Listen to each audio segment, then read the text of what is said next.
자, 여러분 6주차 수업을 시작하도록 하겠습니다. 이번 시간에는 실습생의 기본 자세 그리고 실습을 하면서 실습생이 경험하는 일반적인 문제를 가지고 수업을 시작하도록 하겠습니다.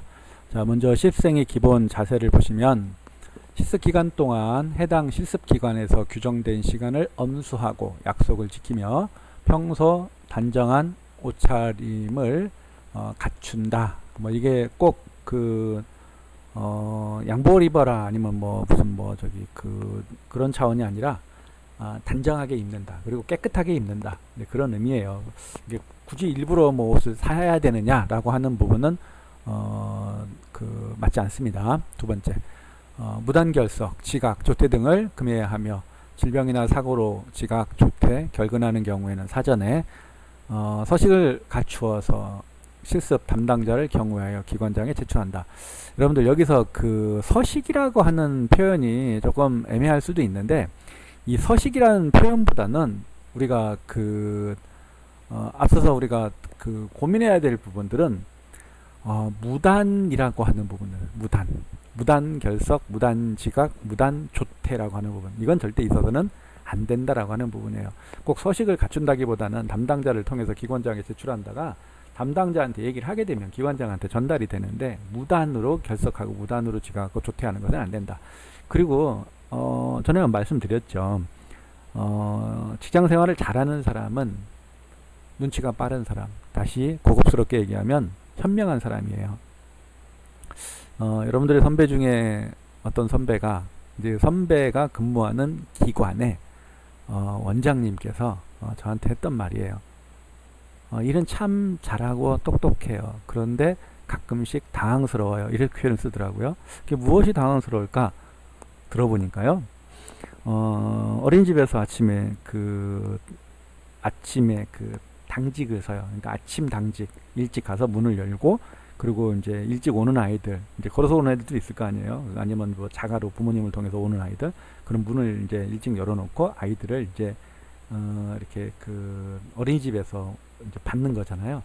그리고 나서 무슨 역할을 하게 되냐면, 처음으로 나가는 아이들 송영 승합차에 같이 나가는 거예요. 그런데요, 여러분들 선배가 원장님한테 문자를 한 거예요. 원장님, 제가 늦잠을 잤습니다. 그래서 지금 가고 있는데요, 가능한 한 서둘러서 가겠습니다. 이렇게 한 거예요. 문자로. 근데 이제 그것을 문자를 일찍 받아서 얼른 이제 원장님이 대신 가서 문을 열어놓고 아이들을 맞이하고, 그리고 이제 송영 승합차를 이제 대신 갔다 오신 거예요. 근데 이제 어이가 없는 것은, 그렇게 중요한 상황, 만약에 문을 조금 이제 문자를 이제 원장님이 못 받다거나 그래서 문을 늦게 열면 아이들은 어린이집 문 앞에서 기다려야 되고, 그리고 이제 출근해야 될 부모님들은 계속 지각을 하게 되고, 그리고 어디다 연락하기도 애매하고, 그리고 이제 처음 나가는 이제 승합 차량은 운전기사 혼자 나갈 수 없거든요. 반드시 동승하게 돼 있거든요, 선생님이. 근데 못 나가게 되는 거잖아요. 그러면 이제 줄줄이 아이들이 기다려야 되는 상황이 발생을 하는 거예요. 그렇게 되면 일일이 또 다 전화를 해야 되는 거고요. 자, 그런 상황에는 문자가 바람직할까요? 아니면 전화를 하는 게 나을까요? 그러니까 늦었다라고 하는 부분은 그럴 수 있어요. 일이 생기면, 아프면 결석할 수도 있고요, 지각할 수도 있고요, 조퇴할 수도 있어요. 중요한 것은 어떤 절차를 거치느냐라고 하는 부분이에요. 현명한 사람은 전화했을 것 같아요. 전화해서요, 원장님, 제가 이래서 늦었습니다. 그래서 지금 택시 타고 가는 중입니다. 그런데 얼만큼 늦을 것 같아요. 이걸 어떻게 해야 될까요? 아니면 제가 가능한 한 서둘러서 가겠습니다. 근처에 있는 선생님하고 통화해서 선생님이 저보다 조금 더 일찍 가기로 했습니다. 이렇게 하는 것이 옳지 않았을까? 저도 예전에 이제 기관장으로 있으면서 직원들이 때로는 늦는 경우도 있죠. 그럴 수 있어요. 그걸로 인해서 문제가 발생하는 거 그럴 수 있어요. 충분히 그럴 수 있어요. 그런데 그것을 어떻게 대처했느냐라고 하는 부분이 더 중요하다라는 거죠. 근데 사실 이제 그런 부분에서 여러분들이 지금은 코로나 때문에 우리가 비대면 수업을 하고 있습니다만, 대면 수업 할 때도 여러분들 못 나올 때 있잖아요. 못 나오게 되면 꼭 지도학생이 아니더라도 그 교과목에서 안 나오면 궁금한 거예요. 원래 그렇습니다. 뭐 저만 그런 게 아니라 모두가 다 그럴 겁니다. 그러면 어떤 이유 때문에 내일은 못 나갈 것 같습니다. 아니면 어떤 이유 때문에 오늘은 못 갔습니다. 라고 문자를 수업 담당 교수님한테 문자를 보내는 게 바람직하지 않을까라는 생각이 든다라는 거죠. 설령 뭐 그 다른 어떤 이유 때문에 못 나올 수 있어요. 그런데 이유를 알게 되면 훨씬 더 때로는 뭐 그 늦잠을 자서 때로는 뭐 어떤 이유로 못 나왔어도 용서가 되거나 이해가 될지 않을까 라는 생각이 든다라는 거죠. 그래서 가능하면 현명한 판단이 있었으면 좋겠다 라는 생각이 듭니다. 가끔씩 이제 졸업을 하고 나서 결혼을 한다고 청첩장이 온다거나 그런단 말이에요. 근데 이제 가끔씩 생각을 해봐요. 이제 교수님들하고도 이제 얘기를 할 때도가 있는데 졸업하고 나서 아무런 연락이 없다가 결혼합니다라고 문자가 오든지 아니면 모바일로 요즘 많이 보내잖아요. 그렇게 와요. 근데 그게 과연 바람직한 걸까? 최소한 스승의 날 안부 인사 내지는 명절날 안부 인사 정도는 했어야 되지 않을까? 그리고 만약에 결혼을 한다라고 한다면 어떤 이유 때문에 찾아뵙지 못하면 모바일로도 보낼 수 있어요. 근데 이제 그게 이제 평소에 본인이 했었던 행동들하고 연결 짓는 거잖아요.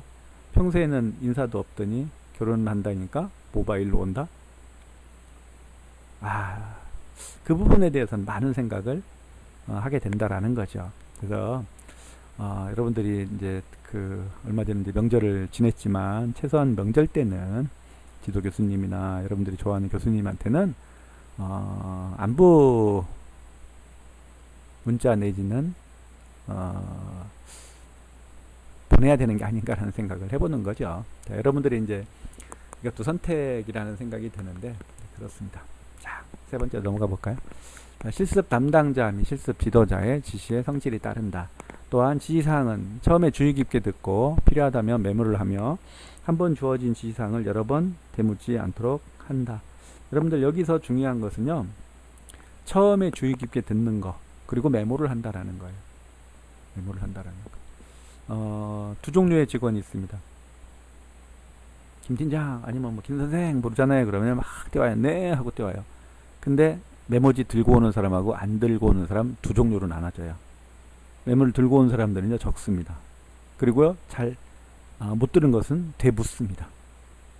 자, 메모를 들고 오지 않은 사람은 네 대답하고 갑니다. 누가 시행률이 더 빠를까요? 누가 더 좋을까요? 지시사항에 대해서 누가 더 철저하게 전달이 되고 그것을 실천으로 옮길까요? 메모를 듣는 사람. 메모하는 습관. 한 번 주어진 지시사항을 여러 번 되묻지 않는다라고 하는 것은요. 잃어버려가지고 깜빡해서 아니면 놓쳐서 다시 묻지 않는다 이런 표현이지 지시를 했어요. 잘못 들었어요. 이해가 잘 안 가요. 당연히 물어야 되는 거죠. 주 깊게 들었는데도 불구하고 이해 안 된다. 당연히 물어야죠. 여기서 되묻지 않는다라고 하는 것은 지시했는데 잊어버려서 또 묻는다 이런 표현인 거예요. 근데 이제 직장 생활을 하는 거나 실습생으로서 실습 지도자한테 지시를 받는 거나 저는 똑같다고 생각합니다. 그런 태도가 실습을 하는 과정에서 준비가 돼야 되고 그런 것들이 실천으로 옮겨지는 습관들이 필요하다. 네 번째, 기관장이나 실습 지도자에게 자신의 의견을 피력하고자 할 때는 때와 장소를 고려한다. 아침에 조회하는 시간이에요. 짧은 시간이에요. 그래서 실습생들한테 인사만 하고 오려고 그래요. 그래서 실습생들한테 이야기를 하고 오늘 하루도 충분하게 행복하십시오라고 얘기를 했는데 거기에서 뭐 프로그램에 문제가 있다느니 실습 지도자가 어떻다느니 이런 표현을 하면 안 되는 거잖아요. 이게 충분하게 예를 들면 이제 평가하는 시간을 갖는다거나 이런 시간에는 그런 얘기를 할 수는 있을 것 같아요. 그래서 마찬가지로 때와 장소를 고려해야 한다. 모든 일에 관하여 실습 지도자 상의하고 처리해야 되며 실습 기관의 규칙을 준수하고 특히 실습 기관에서 금하고 있는 사항을 엄수한다. 기관의 특성 사항이라고 하는 부분이 있습니다. 뭐 어떤 경우는 그 외모, 예를 들면 뭐 머리 하는 거, 옷 입는 거, 뭐 반지 끼는 거, 목걸이 하는 거. 사실 이제 우리가 특히나 이제 어르신 수발과 관련된 부분은 그게 민감하게 작용할 수도 있는 부분, 위생적인 거 하고 그리고 또 이제 이제 안전의 문제 때문에 그럴 수 있는 부분들이 있고요. 어떤 기관 같은 경우는 이제 분위기상, 예를 들면 이제 어르신을 이제 대상으로 하는 기관에서는 이제 충효예라고 하는 부분에 대해서 좀 지켜야 되는 부분들이 있고, 장애인과 관련된 부분에서는 이제 안전의 문제와 관련된 부분이 있을 수 있고, 그래서 특히 이제 기관에서 규칙으로 정해져 있는 사항들에 대한 부분은 철저히 지키는 것들이 바람직하다. 다음은 실생은 정선된 언어를 사용하며 기록하거나 보고서를 쓸 때에는 올바른 문법과 맞춤법을 사용하여 논리성 있게 작성한다. 요즘에 이제 줄여서 하는 말들이 워낙 많습니다. 그러다 보니까 이제 그런 단어들을 평소에 쓰는 것은 여러분들의 문화일 수도 있습니다. 근데 그런 것들이 보고서에 올라오는 것은 바람직하지 않다. 그리고 요즘에는 이렇게 이렇게 읽히는 읽혀지는 대로 쓰는 경우가 많단 말이에요. 근데 그런 것들이 이제 습관화돼서 그것이 이제 예를 들면 페이스북이나 아니면 여러분들이 이제 주로 사용하고 있는 문자나 이런 부분에서는 쉽게 쓸 수는 있어요. 그런 것들이 습관에 돼서 여러분들이 실습하는 동안에 예를 들면 클라이언트하고 대화하는 과정, 아니면 보고서에 작성하는 과정에서 그런 것들이 표현돼서는 안 된다라고 하는 부분이고요. 근무 시간 중에는 기관장 및 실습 지도자의 허가 없이 임으로 출퇴하지 않아야 하며, 부득이한 사정으로 결근할 경우에는 사전에 결근계를 제출하고 승인을 얻는다. 사실 갑자기 아픈 경우는 이제 결근계는 이제 미리 제출할 수는 없죠. 그렇지만 어쨌든 간에 문자나 전화나 특별한 어떤 절차, 회의 중인데 전화를 하고 이런 것들은 바람직하지 않잖아요. 그래서 먼저 문자 보내고 회의 끝나는 시간에 전화를 한다거나 그래서 승인을 얻는 것이 바람직하다.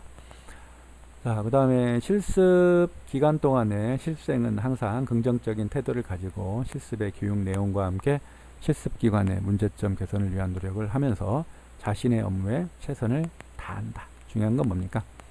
중요한 건 긍정적 태도.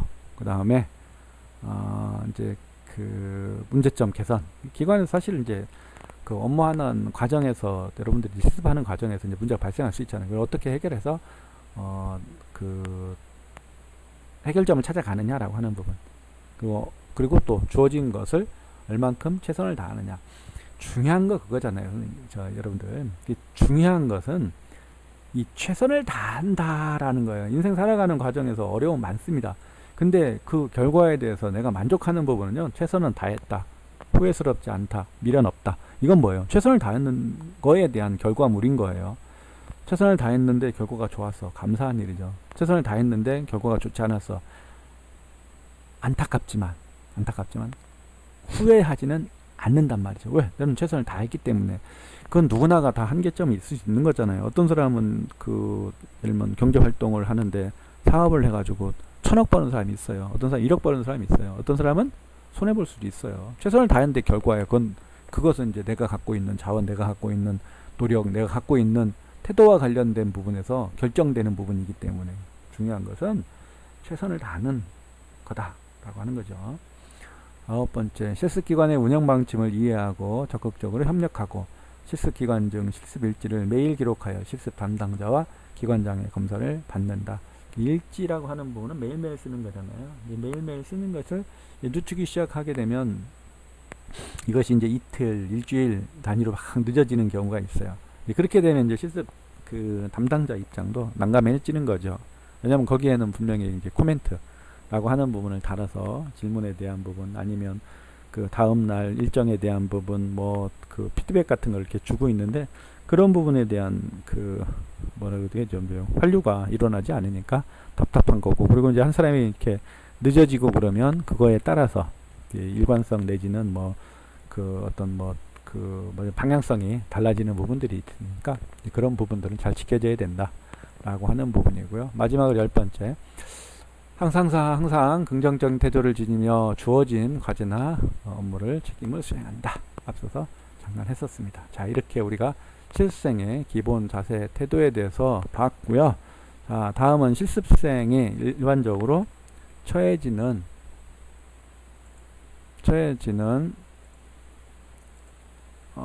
문제들을 한번 보도록 하겠습니다.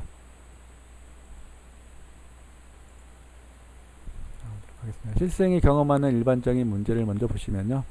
자, 실생의 지각 결성 얘기했고요. 실습 기관의 변경.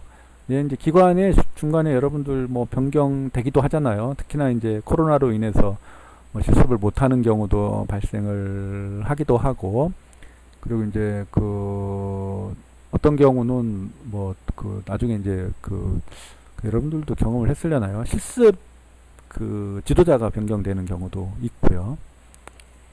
자, 실습 시간이 또 조정되기도 하고, 또 실습 지도의 부재, 성희롱 문제, 성희롱 문제도 간혹 얘기가 되는 부분들이 있어요. 이것도 이제 실습 지도자와 실습생이라고 하는 부분에 대한 부분들이 있기 때문에 그렇고요. 또 클라이언트와의 관계 안에서도 그렇고요. 실습기관의 직원의 어떤 파업이라고 하는 문제도 가끔씩 발생을 하기도 하죠. 뭐 대전에서도 종종 있는 부분 중에 하나이기도 하고, 가끔씩 클라이언트에게 실습생임을 알리는 문제. 이게 여러분들이 이제 그 기관 방문을 가게 되면 그런 문제가 발생을 하기도 합니다. 그래서 여러분들이 그 실습생임을 분명히 알리는 것이 맞아요. 이거는 원칙입니다. 근데 이제 그걸 알렸음에도 불구하고 클라이언트는 실습생을 직원으로 이제 착각하는 경우가 있고, 그리고 이제 실습생을 만난다라는 거에 대한 클라이언트는 어떻게 보면 이제 그 문제 노출, 이제 자기가 노출된다라고 하는 부분이 있을 수 있거든요. 그래서 사실은 이것은 굉장히 민감한 부분이 될 수도 있어요. 그래서 실습생임을 밝히는데, 이것은 사전에 실습 지도자가 클라이언트에게 미리 사전에 양해를 구하는 것이 절대적으로 필요한 부분 중에 하나예요. 이건 굉장히 민감한 부분이에요. 어르신들의 어떤 인권 아니면 뭐 개인정보라고 하는 측면하고 연결되어 있는 부분이기 때문에 매우 민감하기 때문에 우리 7번 같은 경우는 반드시 고민하고, 그리고 특히나 실습 지도자가 이 부분에 대한 부분은 고민을 하고 미리 사전에 점검할 필요가 있다라는 생각이 듭니다. 자, 실습생의 개인적 정보를 클라이언트에 알려주는 문제. 개인적 정보는 클라이언트에게 알려줘서는 원래 안 되는 거죠. 그죠? 사회복지사도 개인의 정보를 클라이언트에게 알려주지 않는다라는 것이 원칙입니다. 필요에 따라서 이제 그 직장 전화번호는 가르쳐줄 수 있죠. 복지관에 왔습니다. 복지관 전화번호는 무엇입니다. 그리고 제 이름은 누구입니다라고 할 수 있는데, 개인적으로 어디에 삽니다. 주소는 어떻고, 개인 핸드폰은 어떻고, 이것을 알려주지 않는 것을 우리는 원칙으로 하고 있어요. 원칙으로. 그래서 요즘 이제 사회복지사들 중에 이제 명함을 팔 때 개인 핸드폰은 뺀 상태에서 그 직장 전화번호만 기록하는 경우도 종종 있습니다. 종종. 사실 그게 바람직하다고 볼 수는 있어요. 왜냐하면 중요한 업무는 당연히 사무실을 통해서 이루어져야 되는 부분인데, 가끔씩 개인 정보가 노출돼 가지고 쉬는 날 밤에 뭐 주말에 연락하는 경우가 발생을 하기 때문에, 사실은 직원들한테도 개인 정보는 클라이언트에게 알려주지 않는 것이 좋겠다라는 생각이 듭니다. 자, 자기 자살 위험이 있는 클라이언트를 만났을 때 뭐 이런 부분도 뭐 빈번하지는 않지만 가끔씩 발생하기도 하더라. 죄송합니다. 이제 이런 위험이 상황이 발생했을 때는 이제 그 선임 사회복지사한테, 실습 지도자한테 빨리 알려줘야 되겠죠. 폭력의 위험이 있는 클라이언트를 만났을 때 이제 가끔씩 뭐 대상자가 참 다양하잖아요. 폭력적인 거, 자살할 수 있는 위험이 노출되어 있는 분들, 다양한 클라이언트가 있기 때문에 직원도 마찬가지고요. 그 실습생도 마찬가지고요. 자무사도 마찬가지고요. 폭력에 노출될 가능성이 있습니다. 그것이 특히나 이제 뭐 장애인나 그 노인 쪽은 좀 그 약하다라고는 하는데, 그럼에도 불구하고 뭐 장애인 중에서도 뭐 다양한 그 장애 유형이 있잖아요. 정신 쪽에는 사실 이제 그 신체적인 부분은 건강하잖아요.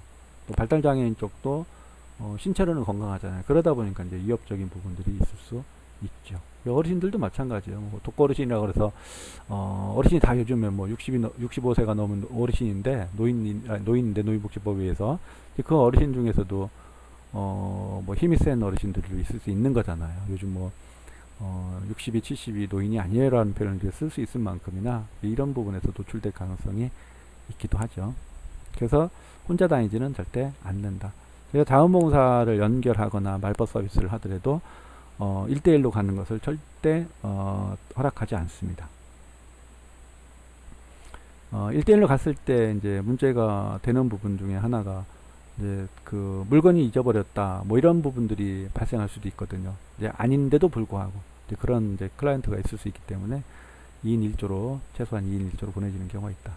클라이언트의 문제나 사항이 악화되었을 때 뭐 건강이든 뭐 경제력이든 뭐 어떤 이유도 마찬가지예요. 이런 문제가 발생을 할 수 있죠. 이런 경험을 할 수 있다라는 거예요. 그러면 이제 즉시 실습 지도자한테 정보를 제공한다. 필생 자신의 정서적인 문제. 여러분들 중에서도 뭐 건강한 여러분들 그 청년이겠지만 그럼에도 불구하고 개인적으로 뭐 경제적인 문제가 있고 건강상의 문제가 있고 가정의 문제, 뭐 이성 간의 문제, 여러 가지 문제가 있을 수 있잖아요. 그러다 보면 그런 어떤 정서적인 문제가 실습하는 데 있어서 실습 지도자 내지는 동료, 실습생 내지는 클라이언트에게 영향을 미치기도 하더라. 있습니다. 이런 경우. 중간에 뭐 실습을 아예 무단을 해서 안 나와요. 그러다 보면 이제 그런 문제가 이제 가정 문제 내지는 이성 문제가 발생했을 때 있더란 얘기죠. 그런 문제를 경험할 수 있게 되는 거죠. 그 다음에 클라이언트의 비밀보장. 우리가 뭐 그 비효수대기 7대 원칙 중에 중요한 부분 중에 하나하고, 그리고 이제 사회복지사는 뭐 이 이야기는 뭐 더 이상 뭐 강조 안 해도 되지 않을까 싶은 생각이 들 만큼 중요한 문제라고 볼 수 있겠습니다. 자, 마지막으로 클라이언트와의 종결과 관련된 문제인데요. 이제 여러분들이 이제 실습을 마치는 과정에서 사실은 이제 다시 뭐 그 이어서 자원봉사 가겠습니다라고 하지만 그것이 자원봉사를 가는 거하고 그러니까 실습생으로서 그 참여하면서 클라이언트를 만나는 거하고 자원봉사로 가는 거하고는 또 다른 문제예요. 실습생으로 가는 것은 여러분들이 하루 종일 일주일 내내 그리고 이제 4주간에 걸쳐 가지고 클라이언트를 만날 수 있는 조건, 그리고 이제 정서적인 부분이나 아니면 여러분들이 어떤 실생의 어떤 신분상의 문제라든가 이런 것들이 온전히 그 복지관이나 실습기관에 이렇게 묶여 있는 거잖아요. 근데 봉사자로 그 만나는 것은 또 다른 부분이란 말이에요. 의무감도 없는 거고. 그러다 보니까 이제 여러분들이 이제 클라이언트하고 이제 그 만남을 어떤 실습생과 클라이언트의 관계가 종결되는 시점에서 내가 어떻게 이것을 종결시킨 건가라고 하는 부분이 매우 중요하다라는 거예요. 왜냐하면 클라이언트는 실습생임에도 불구하고 많은 부분들이 정서적으로든 뭐 좀 그런 부분들이 의존이 될 수도 있는 부분이 있거든요. 근데 이제 의존이라고 하는 측면이 의존의 대상이 이제 상실되었을 때 오는 충격적인 부분도 있을 수 있는 부분이기 때문에 종결에 관련된 부분은 매우 중요한 부분이다. 이건 정말 쉽게 생각하면 안 된다. 만나는 것 이상으로 종결이라고 하는 부분도 중요하다라는 생각이 듭니다. 이제 제가 학과장을 하면서 이제 중요하게 여겨지는 부분 중에 하나가 여러 행사 중에 이제 여러분들한테 이제 그 졸업식을 이제 어떻게 만들어주냐라고 하는 부분들. 예전에는 이게 조금 이제 좀 너무 무성의하다라고 하면 좀 그런데 그냥 형식적인 부분이 좀 있더라고요. 그래서 이제 그 부분에서 이제 그 목표를 이제 정하는데 이제 그 목표가 졸업생들한테 학교를 떠나는 후배들과 교수님과 헤어진다라고 하는 아쉬움의 눈물. 그리고 어떻게 보면 또 이제는 그렇게 오랫동안 고생했고 이제 새로운 이제 새로운 이제 일반인으로서 세상을 이제 접하는 부분들, 그런 부분에서 내가 성장해서 사인이 된다라고 하는 부분. 그래서 어떻게 보면 부모님께 감사하고 후배들에게 고맙고 교수님들에게 고맙고, 그래서 감사의 눈물. 저는 이제 그 목표가 졸업생들이 눈물을 흘리게끔 하는 게 졸업하는 날 행사의 중요한 목표 중에 하나, 개인적인 목표입니다. 이 학과장으로서의 목표. 그렇게 이제 감동도 있고 아쉬움도 있는, 그러니까 이제 헤어짐에 대한 아쉬움과 그리고 이제 내가 성장해서 이제는 내가 사인이 된다라고 하는, 그러니까 그만큼 내가 성장할 수 있도록 도와준 분들에 대한 감사의 눈물이 될 수 있는 장이 돼야 된다라고 하는 부분인 거거든요. 그것이 왜냐면 학교 입학하는 것도 중요한 거지만 여러분들이 그동안 그 3년 동안 공부한 부분에 대해서 이제 헤어짐은 어쩔 수 없는 거잖아요. 그 부분에 대해서 여러분들한테 격려하고 싶고 마지막으로 보내주는 선물이라고 생각하니까 그런 목표가 만들어지는 부분이거든요. 이게 마찬가지로 근데 어디를 가든지 간에 다 마찬가지겠지만 특히나 이제 실생으로서 클라이언트를 만났을 때는 짧은 시간에 맺어졌던 그런 어떤 신뢰관계라고 하는 부분, 정서적 그 의지라고 하는 부분이 이제 매듭을 지어야 되는 과정이기 때문에 매우 중요하다라는 생각이 듭니다. 자, 여기서 1교시 마치고요. 잠시 후 2교시 만나 뵙겠습니다.